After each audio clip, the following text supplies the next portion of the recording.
आप सबके आशीर्वाद, सहयोग और समर्थन के लिए दिल की गहराई से आभार व्यक्त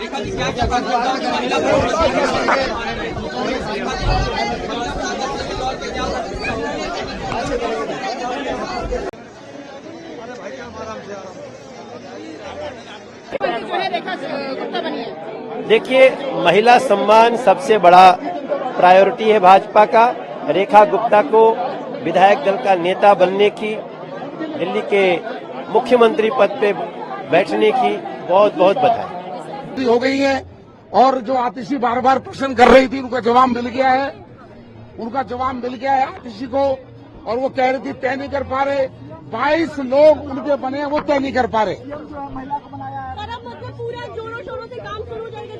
पूरा दिल्ली का काम शुरू प्रारंभ हो जाएगा।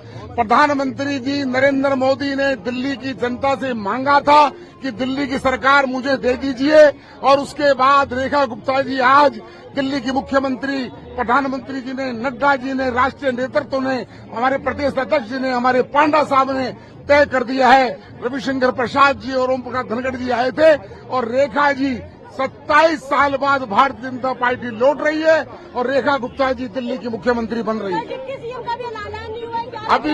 अभी वो कल पता लगेगा उसका।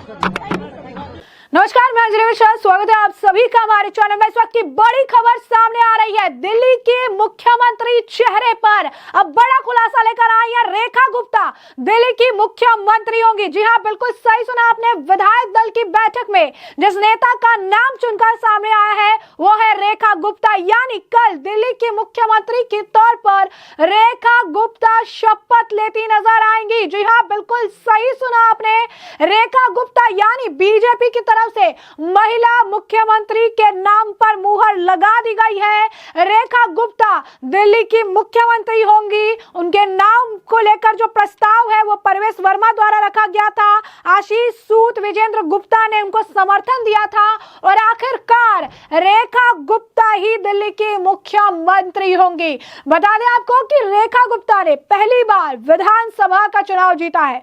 वो शालीमार बाग सीट से विधायक चुनी गई है। उन्होंने विधानसभा चुनाव में आम आदमी पार्टी की उम्मीदवार वंदना कुमारी को तकरीबन आपको बता दें कि 29,595 वोटों से बड़े अंतर से जो है उन्होंने उन्हें मात दी है। रेखा गुप्ता बचपन से ही आरएसएस की सक्रिय सदस्य है। संघ की छात्र शाखा अखिल भारतीय विद्यार्थी परिषद के जरिए उन्होंने छात्र राजनीति में प्रवेश किया। 1994 से 1995 में वो दौलत राम कॉलेज में सचिव चुनी गई। 1995 से 1996 में दिल्ली विश्वविद्यालय छात्र संघ की सचिव बनी। 1996 से 1997 में दिल्ली विश्वविद्यालय छात्र संघ की अध्यक्ष बनी। बीजेपी में भी कई पदों पर रेखा रही है। बता दें आपको कि रेखा गुप्ता 2003 से 2004 तक बीजेपी युवा मोर्चा दिल्ली में सचिव के पद पर रहे। 2004 से 2006 में वो युवा मोर्चा की राष्ट्रीय सचिव बनी। अप्रैल 2007 में उत्तरी पीताम्बरा वार्ड से बीजेपी के टिकट पर पार्षद बनी। नगर निगम में पार्षद बनने के बाद उन्हें 2007 से 2009 तक महिला कल्याण और बाल विकास समिति के अध्यक्ष की जिम्मेदारी सौंपी गई। मार्च 2010 में उन्हें भाजपा में राष्ट्रीय कार्यकारिणी का सदस्य बनाया गया। मौजूदा वक्त में वो भाजपा महिला मोर्चा की राष्ट्रीय उपाध्यक्ष है। रेखा गुप्ता शालीमार बाग वार्ड से भी पार्षद रही हैं।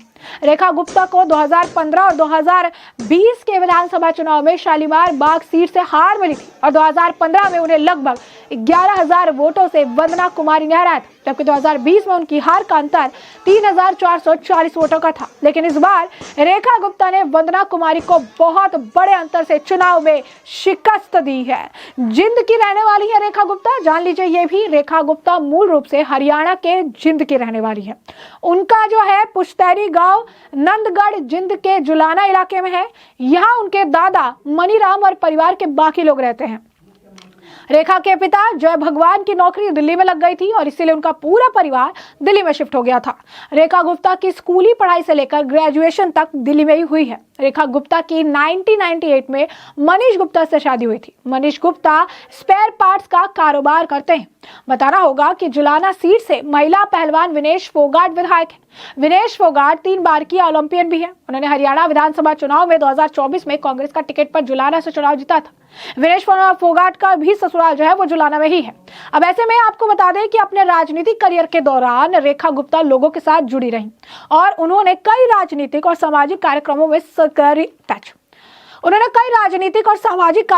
सक्रिय रूप से भाग लिया है और ऐसे में रेखा गुप्ता के नाम की चर्चा जो है लगातार हो रही थी। मुख्यमंत्री की रेस में वो आगे चल रही थी और सबसे बड़ा दाव अगर आप देखेंगे तो ये बड़ा दाव बीजेपी ने खेला है कि महिला मुख्यमंत्री, क्योंकि अभी तक जितने भी एनडीए शासित राज्य है वहां पर किसी महिला को मुख्यमंत्री नहीं बनाया गया, किसी महिला को ये मौका नहीं मिला। अब ऐसे में एक महिला को मौका देके महिला सशक्तिकरण का एक बड़ा संदेश बीजेपी ने दिया है। एक जो उनका एक लूप बना हुआ था कि किसी महिला को मौका नहीं मिला, किसी महिला को मौका नहीं मिला, तो उन्होंने एक महिला को दिल्ली जैसे राज्य का जो है मुख्यमंत्री बनाने का ऐलान कर दिया, उसकी घोषणा कर दी है। अब कल जो है रामलीला मैदान में शपथ ग्रहण समारोह है। मुख्यमंत्री के चेहरे से जो पर्दा है वो हट चुका है, खुलासा हो चुका है कि रेखा गुप्ता ही मुख्यमंत्री हैं और ऐसे में कल शपथ ग्रहण समारोह में उनको देखने के लिए मिलेगा। डिप्टी सीएम को लेकर सस्पेंस बरकरार है। बताया जा रहा है कि सूत्र कह रहे हैं कि 7 से ज्यादा नेताओं को मंत्री पद जो है मिल सकता है, यानी मंत्री पद से 7 लोगों को नवाजा जा सकता है।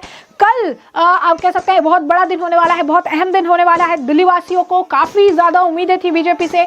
27 साल के वनवास के बाद एक बहुत ही अच्छा मौका बीजेपी को मिला। 48 सीटों के साथ बीजेपी जो है सत्ता में आई और उसके बाद मुख्यमंत्री कौन होगा इसे लेकर लगातार सस्पेंस बरकरार था और यही कारण है कि बीजेपी ने एंड तक सस्पेंस जो है बरकरार रखा और आखिरकार विधायक दल की बैठक हुई। परवेश वर्मा द्वारा रेखा गुप्ता के नाम का प्रस्ताव रखा गया। विजेंद्र गुप्ता जो है, आपको बता दें, विजेंद्र गुप्ता और बाकी जो नेता थे उन्होंने उनको समर्थन दिया और आखिरकार इस विधायक दल की बैठक का निष्कर्ष यही निकला है कि रेखा गुप्ता दिल्ली की नई मुख्यमंत्री होंगी और कल उनका शपथ ग्रहण समारोह है जहां पर एनडीए शासित राज्य के मुख्यमंत्री और उप मुख्यमंत्री सभी शामिल होंगे। प्रधानमंत्री नरेंद्र मोदी, गृह मंत्री अमित शाह समेत जो है तमाम नेता जो है यहां पर शामिल रहेंगे। ऐसे में हमने आपको बताया कि किस तरीके से रेखा गुप्ता जो है वो काफी सक्रिय रही हैं, काफी राजनीति में वो सक्रिय रही हैं। बीजेपी के कई पदों पर रेखा रही हैं। रेखा गुप्ता ने 2003 से 4 तक बीजेपी युवा मोर्चा दिल्ली में सचिव के पद पर रही हैं। 2004 से 2006 तक वो युवा मोर्चा की राष्ट्रीय सचिव बनी रही हैं। उसके बाद 2007 में उत्तरी पीतमपुरा वार्ड से बीजेपी के टिकट पर पार्षद बनी है। उसके बाद नगर निगम में पार्षद बनने के बाद 2007 से 2009 तक महिला कल्याण और बाल विकास समिति के अध्यक्ष की जिम्मेदारी जो है वो भी उन्हें सौंपी गई थी और मार्च 2010 में उन्हें भाजपा की राष्ट्रीय कार्यकारिणी का सदस्य जो है बनाया गया था। मौजूदा वक्त में वो भाजपा महिला मोर्चा की राष्ट्रीय उपाध्यक्ष भी हैं। रेखा गुप्ता शालीमार बाग वार्ड से भी पार्षद रही हैं और ऐसे में इस बार उन्होंने आम आदमी पार्टी की जो नेता थी उन्हें एक बड़े अंतर से, तकरीबन आपको बता दें कि जो है 29,595 और 500 आप कह सकते हैं ज्यादा, तकरीबन 600 वोटों से जो है 29,600 वोटों से उन्होंने उन्हें हराने का काम किया है और कल रामलीला मैदान में आखिरकार जो है दिल्ली की नई मुख्यमंत्री, बीजेपी ने महिला मुख्यमंत्री के नाम पर मुहर लगा दी है और ऐसे में नई मुख्यमंत्री के तौर पर उनका शपथ ग्रहण समारोह देखने के लिए मिलेगा।